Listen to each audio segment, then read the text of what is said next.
وعلى آله وأصحابه وأهل بيته أجمعين. أما بعد فأعوذ بالله من الشيطان الرجيم. بسم الله الرحمن الرحيم.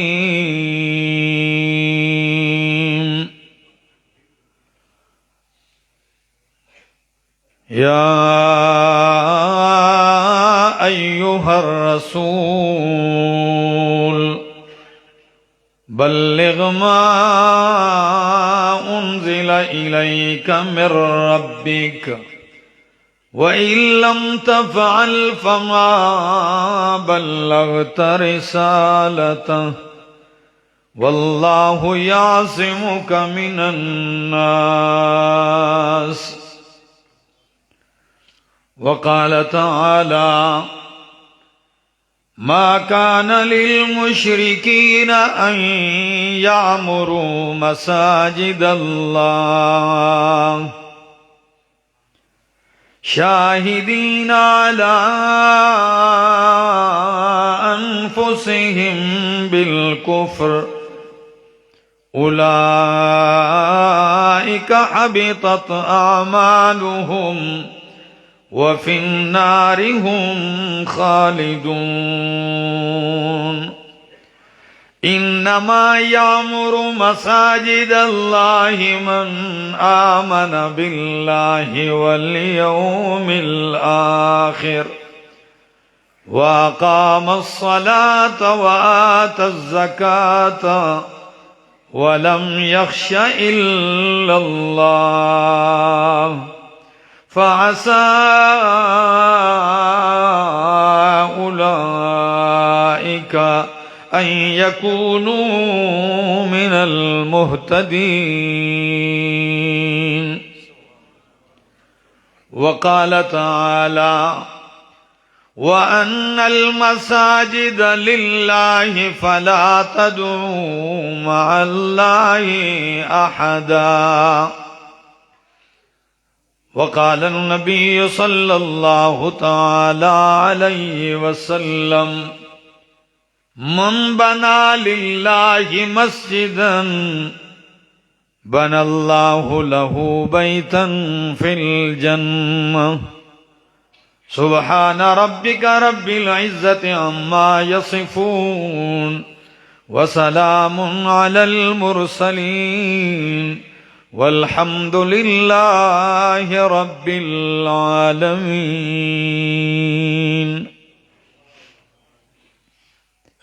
انتہائی قابل عزت، قابل احترام، ذی قدر و ذی وقار علماء کرام اور ضلع اٹک کے اس علاقے سنجوال اور گرد و نواح سے آئے ہوئے میرے معزز مکرم دوستو، السلام علیکم. اشتہار میں نے دیکھا، سیرت النبی کا عنوان تھا، سرسری نظر ڈالی، لیکن جب یہاں ماحول دیکھا کہ مسجد کا افتتاح ہے اور نئی مسجد بنی ہے، ابھی مراحل میں ہے تعمیر کے، تو دل میں یہ احساس ہوا، خیال آیا کہ سیرت النبی کا کوئی ایک شعبہ اور ایک گوشہ تو ہے نہیں. میرے نبی کی سیرت کے مختلف گوشے ہیں. آپ کی سیرت کا ایک گوشہ ہے اللہ کا قرآن بیان کرنا. آپ کی سیرت کا ایک عنوان ہے اللہ کی توحید سنانا. آپ کی سیرت کا ایک شعبہ اور گوشہ ہے اخلاق حسنہ. آپ کی سیرت کا ایک گوشہ ہے جہاد فی سبیل اللہ. آپ کی سیرت کا ایک گوشہ ہے انفاق، اللہ کی راہ میں خرچ کرنا. آپ کی سیرت کا ایک گوشہ ہے معاشرے میں زندگی کیسے گزارنی ہے، حقوق اللہ، حقوق العباد کا بیان کیسے کرنا ہے. آپ کی سیرت کا ایک گوشہ ہے کہ اللہ کی توحید کے لیے اور اللہ کی عبادت کے لیے مساجد تعمیر کرنا. یہ بھی آپ کی سیرت کا ایک اہم پہلو ہے. اندازہ لگائیے کہ جب نبی پاک صلی اللہ تعالی علیہ وسلم اپنی زندگی کی 40 بہاریں گزارتے ہیں اور 40 سال مکمل کرتے ہیں، آپ غار حرا میں محو عبادت ہیں، تنہائی اور خلوت کی عبادت میں ہیں. اللہ نے جبریل امین بھیجا کہ میرا پاک پیغمبر اب غار میں اور کونے اور چھپ کر خلوت میں عبادت کا وقت نہیں ہے، اب اللہ کی مخلوق کو اللہ کے در پہ لانے کا مشن آپ کو دیا گیا ہے. آپ کو یہ مشن سونپا گیا. آپ نے قرآن مقدس کا یہ پہلا حکم نہیں دیکھا کہ پہلی وحی جو آپ کو ملتی ہے تو کیا ہے؟ اقرأ بسم ربک الذی خلق. اقرأ بسم ربک الذی خلق. پڑھیے میرا پیغمبر، اقرأ پڑھیے، بسم ربکا اپنے رب کے نام سے. یہ پہلا حکم ہے کیونکہ مکے کے اندر ماحول تھا بسم اللہ والعزا، وہ آغاز لات و عزا کے نام سے کرتے ہیں. اللہ نے اپنے پیغمبر سے فرمایا اقرأ بسم ربک الذی خلق. میرا پیغمبر آپ اپنے رب کے نام سے پڑھیں. آپ کا آغاز کس کے نام سے ہوگا؟ اللہ کے نام سے. بسم اللہ سے آپ آغاز کریں گے. اور کیا کرنا ہے؟ پہلی وہی پہلا حکم ہے کہ اقرا، کیا کیجئے؟ پڑھیے. کیا پڑھنا ہے؟ رب کا قرآن پڑھنا ہے. آپ نے اقرا بسم ربک الذی خلق، میرا پیغمبر قرآن پڑھیے. آپ 5 آیتیں لے کے گھر آتے ہیں، ہیبت وجود پہ طاری ہے، کب کبھی طاری ہے. فرمایا زملونی دسرونی. خدیجۃ الکبریٰ ہماری اور آپ کی سب سے پہلی اور بڑی اماں جان، وہ اماں جسے رب کے قرآن نے ماں کہا ہے، ام المومنین خدیجۃ الکبریٰ سے فرمایا زملونی دسرونی، مجھے کمبل اوڑو، چادر اوڑو، کوئی چیز اوڑو اوپر. انی خشیت علی نفسی، مجھے اپنی جان کا خطرہ ہے، قربان جاؤں. بیوی بھی ایسی با وفا ہے، بیوی بھی اتنی حوصلے والی ہے کہ آپ سے فوراً کہنے لگی کلا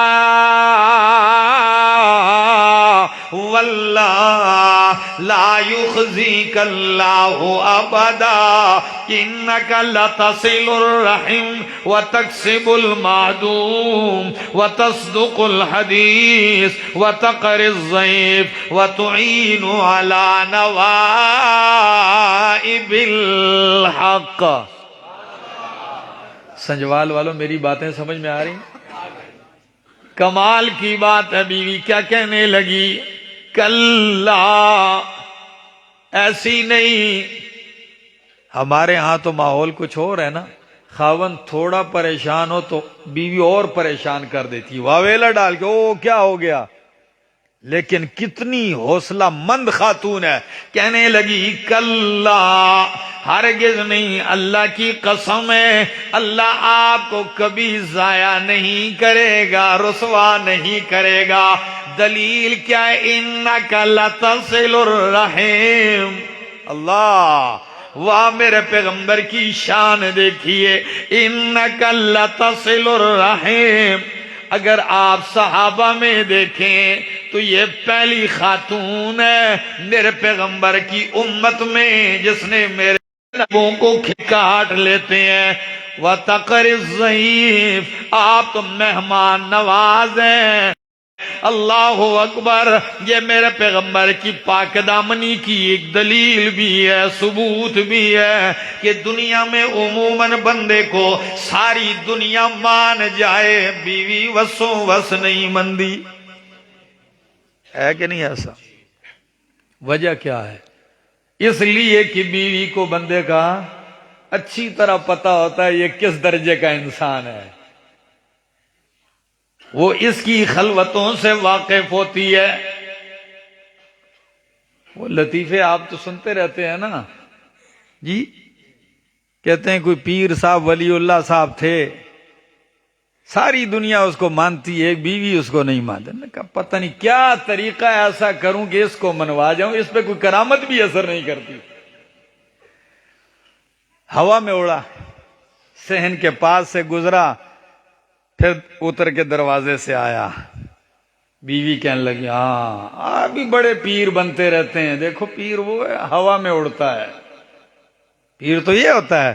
کہنے لگا اور سادیے وہ میں ہی تو تھا، وہ میں ہی تو تھا.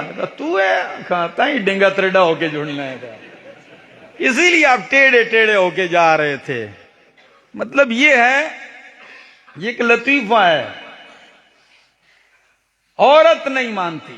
کمال میرے محمد صلی اللہ علیہ وسلم کا ہے کہ بیوی کہتی ہے آپ رشتے جوڑنے والے ہیں، آپ سچے ہیں. اللہ اکبر. آپ کیا ہیں؟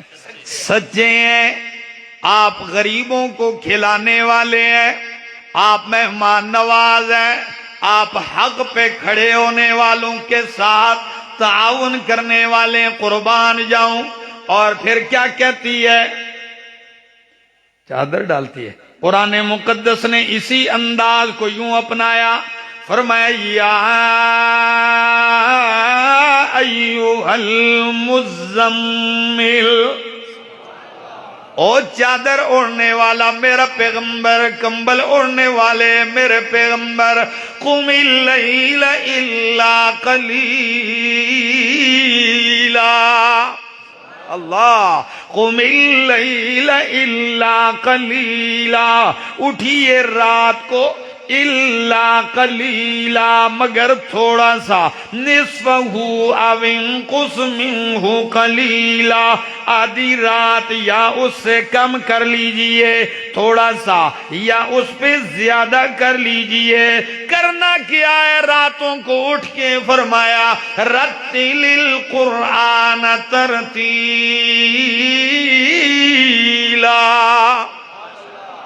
آپ کی سیرت ہے، آپ کا مشن ہے، ٹھہر ٹھہر کے رب کا قرآن پڑھتے جائیے. اللہ اکبر. ساتھ ہی فرمایا اِنَّا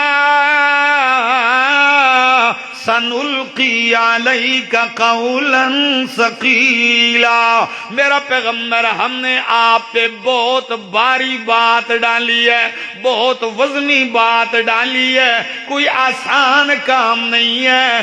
خاندان در خاندان شرک میں پھنسے ہوئے لوگوں کو نکالنا، کعبۃ اللہ سے بتوں کو بھرنے والوں کو رب کی توحید کی طرف لانا، رب کا قرآن سنانا، مشرکین کی بستی میں توحید کے مرکز کو شرک سے بھرنے والوں کے سامنے رب کا قرآن سنانا آسان کام نہیں. اِنَّا سَنُلْقِي عَلَيْكَ قَوْلًا ثَقِيلًا. تیار کیا آپ کو، اٹھیے. اور دوسری صورت میں فرمایا یا ایھا المدثر قم فانذر وربک فکبر، او چادر میں لپٹنے والے قم اٹھیے، فانذر لوگوں کو ڈرانا شروع کر دیجئے، وربک فکبر وربک فکبر، اور اپنے رب ہی کی بڑائی بیان کیجئے۔ سنجوال میں رہنے والوں، مسجد ممتاز میں آنے والوں، قرآن کے اس انداز پہ تو غور کیجئے، کبر ربک نہیں فرمایا بلکہ فرمایا وَرَبَّكَ فَكَبِّرْ، طلباء موجود ہیں، ربک فکبر مفعول کو مقدم کر دیا فعل سے، تقدیم ما کان حقہ التاخیر یفید الحصر والاختصاص، یہ جو چیز بعد میں آنی ہو اسے اٹھا کے پہلے لایا جائے، معنی حصر والا پیدا ہو جاتا ہے۔ اب آیت کا معنی کرنے لگا ہوں اس انداز سے، میرا پاک پیغمبر آپ سے، آپ کے آنے سے پہلے کوئی لات کی بڑائی بیان کر رہا ہے، کوئی منات کی بڑائی بیان کرتا ہے، کوئی عزا و حبل کی بولیاں بول رہا ہے، کوئی ود سوا یغوث یعوق اور نصر کی، کوئی نائلہ اور اصحاب کی بڑائیاں بیان کرتا ہے۔ آپ کو میں نے قرآن اس لیے دیا ہے کہ آپ نے مشرکین کے بیچ میں کھڑے ہو کر صرف رب ہی کی بڑائی بیان کرنی ہے۔ آپ نے یہ کہنا ہے اللہ اکبر ربک فکبر، کس کی بڑائی بیان کر؟ اللہ اکبر۔ اور میرے پیغمبر کی تعلیم بھی عجیب ہے۔ اللہ، آج نماز کی ابتدا اللہ اکبر سے، نماز کی ابتدا اللہ اکبر سے، اذان اللہ اکبر سے، اور جب بندہ بلندی پہ چڑھتا ہے تو کیا پڑھنا چاہیے؟ اللہ اکبر۔ میرے شیخ اس کی ایک عجیب توجیہ بیان کرتے ہیں۔ عام سیڑھیوں پہ لکھا ہوتا ہے کہ سیڑھیوں پہ چڑھو تو کہو اللہ اکبر، اور جب اترو تو میرے استاد، میرے شیخ اللہ اکبر عجیب معنی کرتے ہیں۔ شیخ القرآن مولانا محمد طیب طاہری صاحب وہ فرماتے ہیں بلندی پہ جا رہا ہے، اللہ اکبر اللہ اکبر، مناسبت کیا ہے؟ تو اوپر جا رہا ہے، تیرے دل میں خیال آ سکتا ہے میں تو بڑھ رہا ہوں، بلندیوں پہ جا رہا ہوں، اٹھ رہا ہوں، تو ساتھ زبان پہ جب کہہ دیتا ہے اللہ اکبر تو یہ وہم ختم ہو جاتا ہے کہ بڑا میں نہیں، میں جتنا بھی اوپر چلا جاؤں بڑا پھر بھی کون ہے؟ اللہ ہی ہے۔ اور جب آپ نیچے اترتے ہیں تو نیچے جانا گویا کہ زوال ہے۔ کیا ہے؟ نیچے جانا زوال ہے، پستی ہے۔ تو آپ اس وقت کہتے ہیں سبحان اللہ۔ اس کی مناسبت کیا ہے؟ یعنی آپ پھر بھی یہ اقرار کرتے ہیں کہ میں مخلوق ہوں، مجھ پہ زوال بھی آتا ہے، مجھ پہ پستی بھی آتی ہے، ایک ذات وہ ہے سبحان اللہ جو کمزوریوں سے، زوال سے پاک ہے۔ تو ربک فکبر، اپنے رب کی بڑائی بیان کیجئے۔ اللہ اکبر۔ میرے پاک پیغمبر صلی اللہ تعالی علیہ وسلم قرآن کا مشن شروع کرتے ہیں، آپ کی محنت جاری ہے، تو کیا نتیجہ نکلنا تھا؟ قرآن نے اشارہ دیا تھا انا سنلقی علیک، بڑی گراں ہے، بہت باری بات ہے۔ اس باری ہونے کا پتہ تو ایسے بھی چل گیا کہ پہلے دن ہی استقبال پتھروں سے ہوا، پہلے دن ہی سے پتھر برسے، اور بیگانے نے نہیں، سکے چچا نے پتھر مارا ہے اور تب اللہ کا کہا ہے۔ یہ پہلا دن تھا۔ آپ خون میں لہو لہانوں کے گھر آتے ہیں، لیکن ساتھ میرے پاک پیغمبر کو اللہ نے تاکید در تاکید فرمائی۔ میرا پیغمبر دن کو بھی رات کو بھی رب کا قرآن پڑھنا ہے۔ بلغ ما انزل الیک من ربک بلغ، امر ہے وجوب ہی کے لیے نہیں ہے بلکہ الامر لابقاء الفعل لا لایجاب الفعل۔ میرا پاک پیغمبر اے بلغ بلغ ما دمت حیا، آپ جب تک زندہ ہیں آپ نے قرآن سنانا ہے، پہنچانا ہے میرا پاک پیغمبر۔ اور اگر آپ نے قرآن نہیں پہنچایا فما بلغت رسالتہ، آپ نے رب کا پیغام نہیں پہنچایا۔ رب کا پیغام سنجوال والو، اٹک والو پہنچے گا تو کس کے ذریعے سے؟ آپ ناراض ہیں تو میں بس کر دوں، رب کے قرآن ہی کے ذریعے سے پہنچے گا۔ اور ساتھ فرمایا واللہ یعصمک من الناس، کھل کے دلیری کے ساتھ جرت کے ساتھ قرآن سنا، رہ گیا مخلوق کا معاملہ۔ فرمایا واللہ یعصمک من الناس، اللہ ہی آپ کو لوگوں سے بچائے گا۔ یہ سارے مل جائیں جیسے ہجرت کی رات سارے اکٹھے ہیں، سارے اکٹھے ہیں اور میٹنگ جاری ہے۔ وَإِذْ يَمْكُرُ بِكَ الَّذِينَ كَفَرُوا، میٹنگ جاری ہے، قتل کریں، قید کریں، ملک سے نکالیں، فیصلہ ہوا کہ قتل کرتے ہیں، لیکن میرے رب نے پہلے فرمایا تھا واللہ یعصمک، اللہ آپ کا محافظ ہے، بچائے گا۔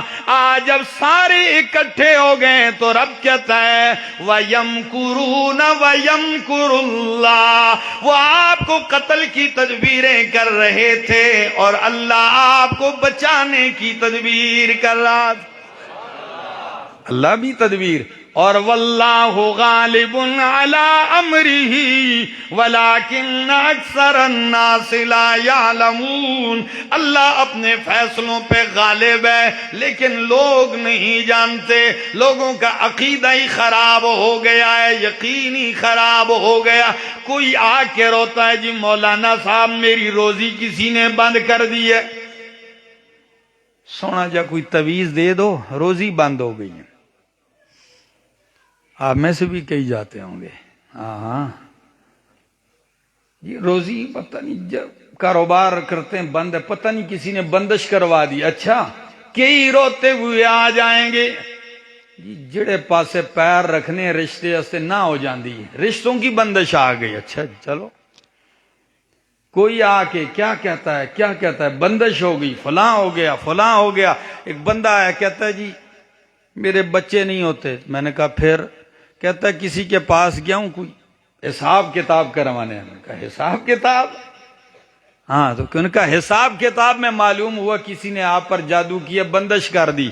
سچ بتاؤ سنجوال والو، روزی کا رزاق کون ہے؟ جو مانتے ہیں وہ جواب دیں گے، جو کسی اور کو رزاق مانتا ہے بے شک وہ جواب نہ دے۔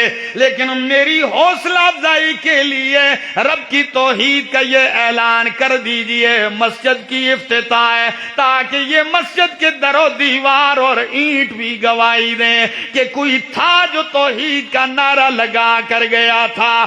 سچ بتاؤ روزی کا رزاق کون ہے؟ اللہ ہی روزی دینے والا ہے۔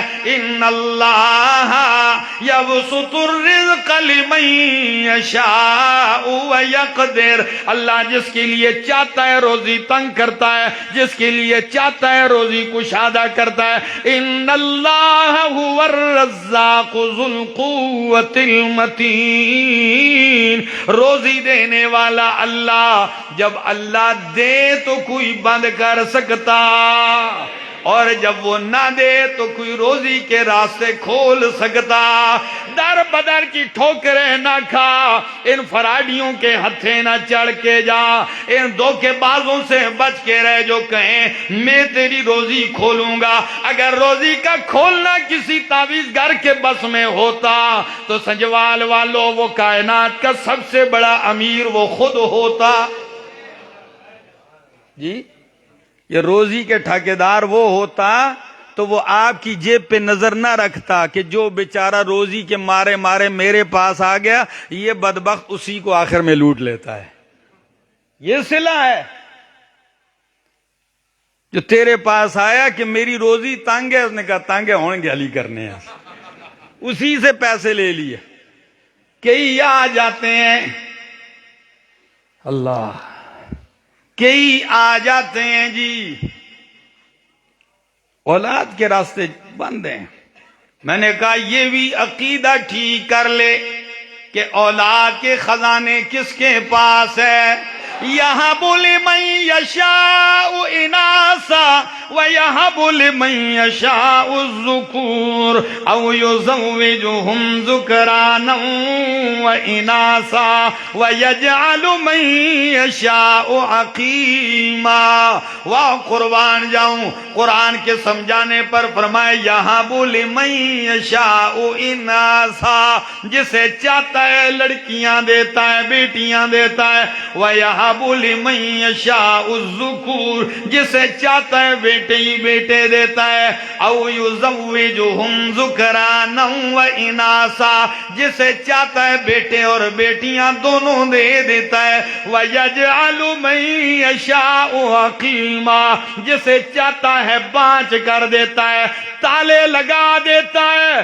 اولاد کے خزانے اور بندش کرنے والا کون ہے؟ یجعل من یشاء عقیما. کسی پنجابی شاعر نے کیا ہی خوب کہا، پنجابی مجھے اتنی آتی نہیں لیکن سمجھ آتی ہے، ٹھیک ہے نا، کہ کتیاں نو بچے کون ہے دیندا، کتیاں نو بچے کون ہے دیندا، جڑی ٹردی اے لا کے قطاراں. مرغی کسے پیر دا ڈیوا نہیں بالیا، بچے مل گئے بے شماراں. سنجوال والو سچ بتاؤ، آپ نے کبھی دیکھا ہے کتی یا مرغی صبح صبح جا رہی کڑک کڑک کڑک، کدھر جا رہی؟ جی میں تعویذ لینے جا رہی ہوں جی، یا کسی بابے سے بیٹے بیٹیاں مانگنے جا رہی ہوں جی. درجنوں اللہ اس کو دے دیتا ہے. یہ انسان ہے، مت ماری گئی ہے مشرک کی. اس کے اوپر ایک عجیب سا اثر پڑ چکا ہے. یہ ذرا سا بھی پریشان ہوتا ہے، اللہ کا در چھوڑ کے یہ در بدر کی ٹھوکریں کھانے لگتا ہے.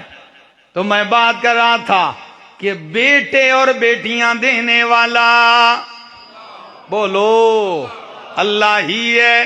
جب وہ نہ دے 96 سال یا 100 سال یا بعض کہتے ہیں 120 سال کی عمر ہے، اپنے پاک پیغمبر زکریا علیہ السلام کو نہ دے، رو رہے ہیں، التجائیں کر رہے ہیں، رب حبلی من الصالحین رب لا تذرنی فردا. لیکن جب میرا رب دینے پہ آیا اس وقت دے دیا جب زکریا علیہ السلام کہنے لگے انی وہن العظم منی واشتعل الرأس شیبا.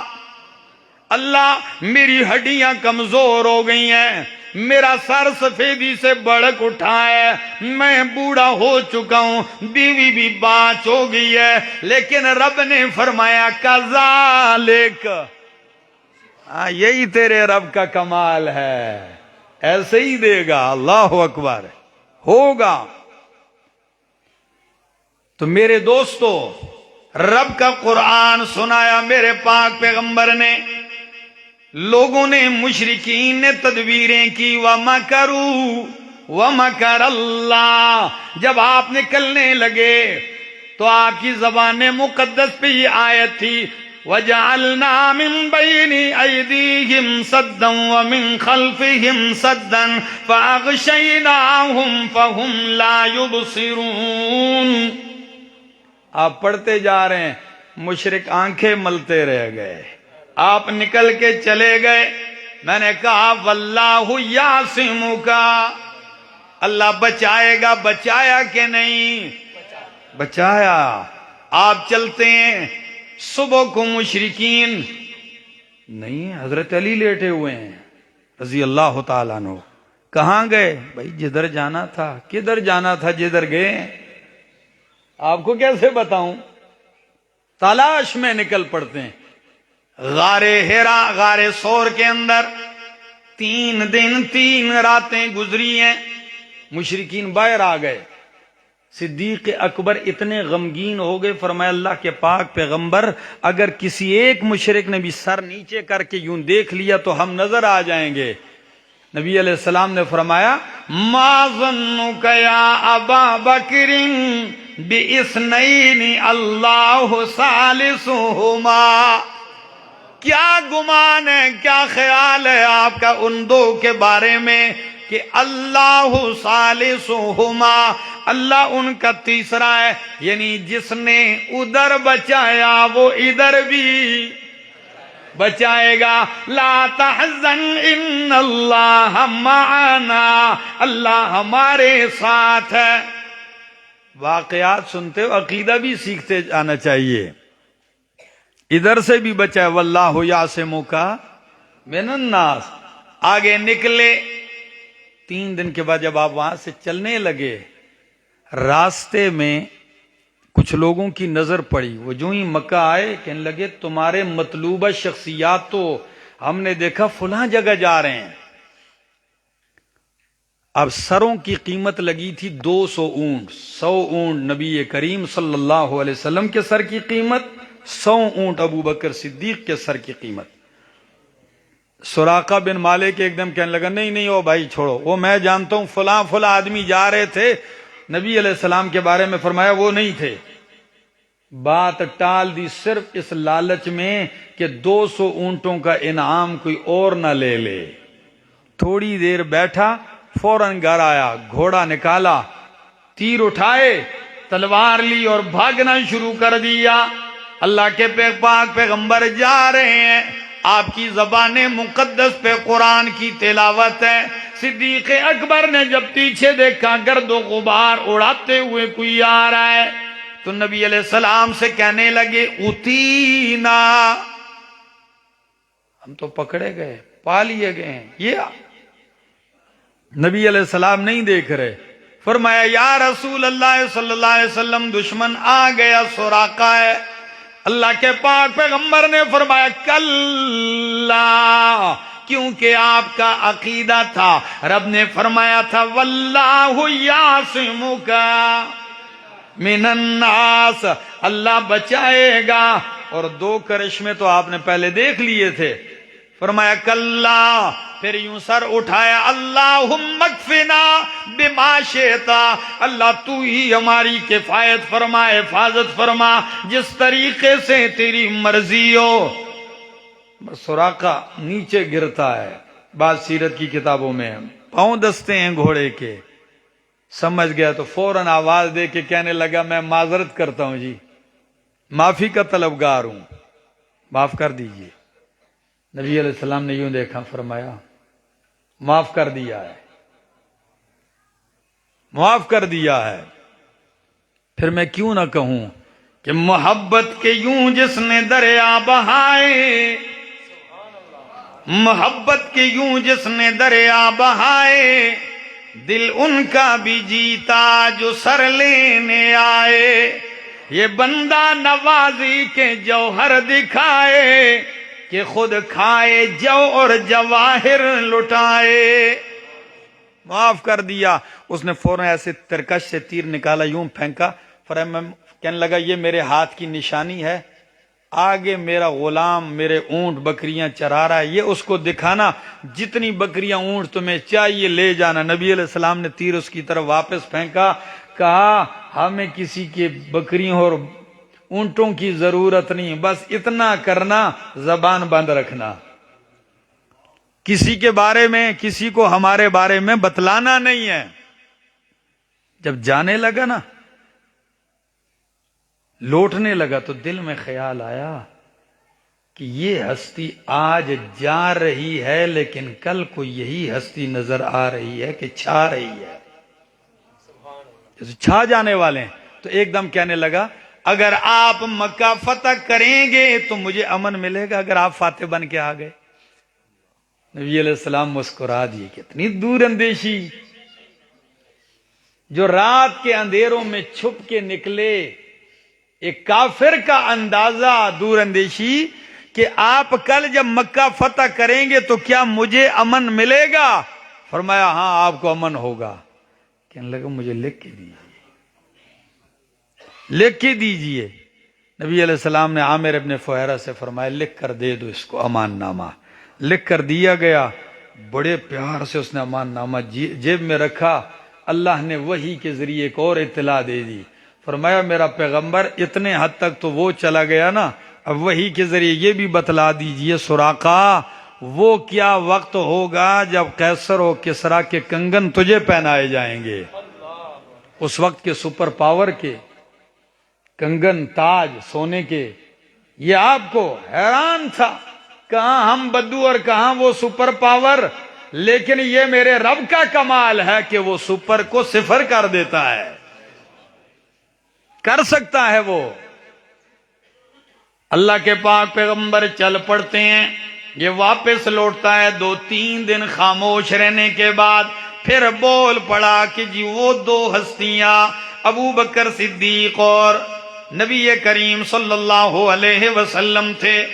ابو جہل کے پاس کسی نے خبر بتلا دی کہ جی سراقہ نے تو یہ کہا ہے، غضب کے ساتھ آ گیا، آپ بزدل ہیں، آپ ڈر گئے ہیں، آپ نے یہ کیا۔ تو اس وقت ایک دم کہنے لگا اباحک من واللات لو کنت شاہدا، اباحک من واللات لو کنت شاہدا، لأمر جوادی اذ تصیخ قوائمہ، عجبت ولم تشکک بأن محمدا نبی وبرہان فمن ذا یقاومہ، علیک بکف القوم عنہ، علیک بکف القوم عنہ، فإننی ارى امرہ یوما ستبدو معالمہ۔ کہتا ہے مجھے لات کی قسم، سراقہ کہتا ہے اگر تو اس وقت موجود ہوتا جب میرے گھوڑے کے پاؤں 10 گئے زمین میں تو عجبت ولم تشکک بأن محمدن نبی و برہان، تو حیران رہ جاتا، تیرے سارے شکوک شبہات ختم ہو جاتے اور تو یقین کر لیتا کہ واقعی محمد اللہ کا رسول ہے، رب کی دلیل ہے، دلیل ہے، نشانی ہے۔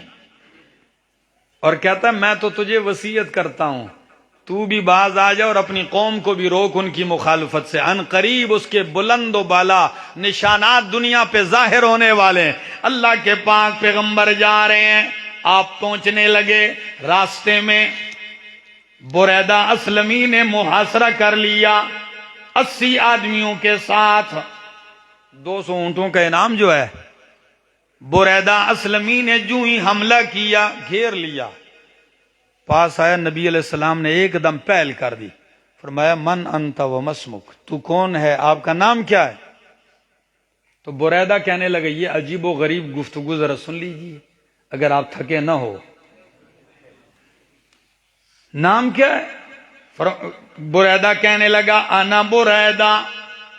نبی علیہ السلام نے کہا بریدہ فبرد امرنا، جب تیرا نام بریدہ ہے تو بریدہ برودت سے پھر تو ہمارا معاملہ ٹھنڈا رہے گا، جنگ نہیں ہوگی۔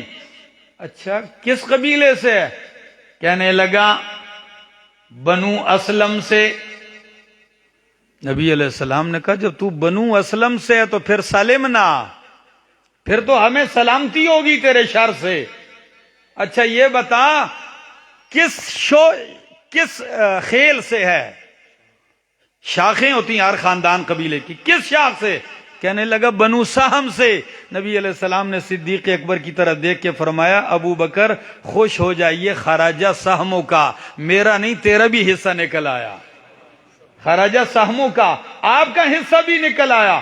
یہ عجیب گفتگو سن کے بریدہ کہنے لگا اب آپ ہی بتلائیں آپ کون ہیں؟ نبی علیہ السلام نے فرمایا انا محمد الرسول اللہ، میں محمد الرسول اللہ صلی اللہ علیہ وسلم ہوں۔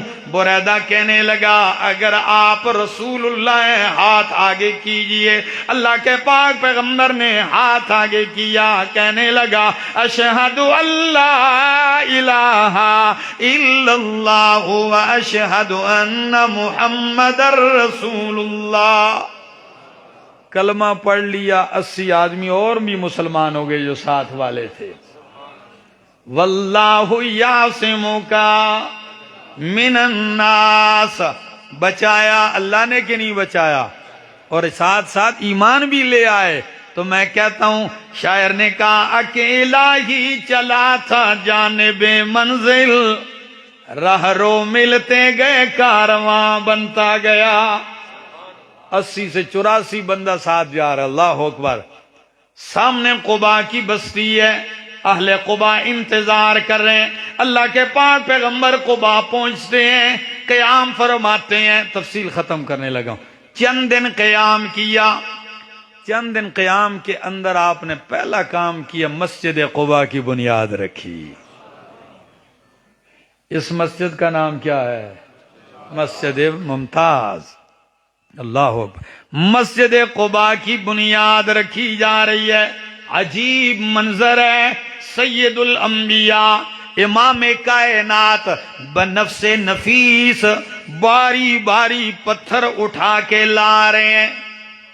ایسا افتتاح نہیں کیا کہ جا کے پہلی اینٹ رکھ دی، وہ بھی اینٹ دھوئی ہوئی کہ ہاتھ میلے نہ ہوئے، ایسا افتتاح نہیں، بنفس نفیس شریک ہیں۔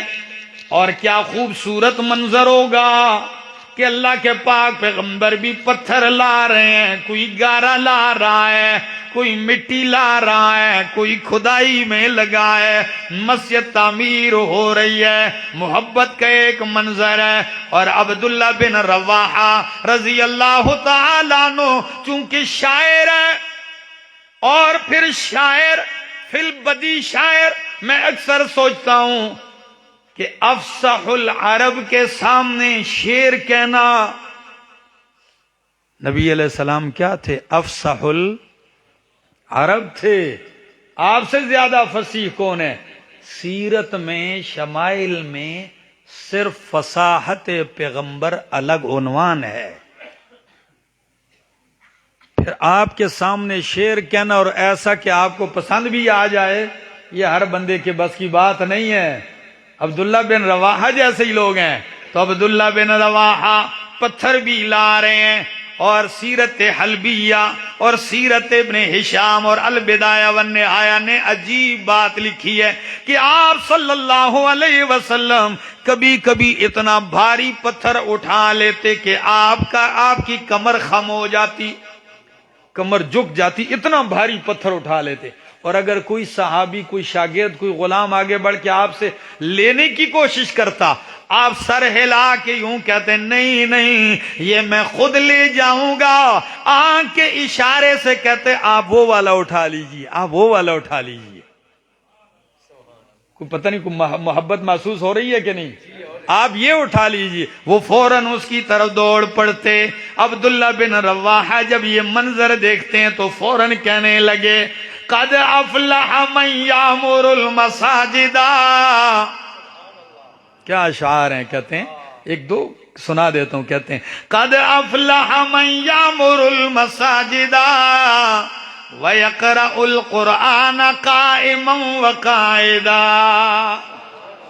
کامیاب ہو گئے ہیں وہ جو مسجدیں تعمیر کرتے ہیں، آباد کرتے ہیں۔ وَيَقْرَأُ الْقُرْآنَ قَائِمًا وَقَاعِدًا، اور آپ کھڑے اور بیٹھے رب کا قرآن پڑھتے ہیں۔ مسجدیں تعمیر کیجئے، محنت کیجئے، لیکن یہ خیال ضرور رہے کہ اس مسجد سے رب کی قرآن کی آواز اٹھنی چاہیے، رب کی توحید کی آواز اٹھنی چاہیے، وہاں بدعات کے اوپر پابندی ہونی ہونی چاہیے، وہاں شرکیات پہ پابندی ہونی چاہیے، ورنہ رب کا قرآن تو صاف لفظوں میں کہتا ہے ما کان للمشرکین ان یعمروا مساجد اللہ۔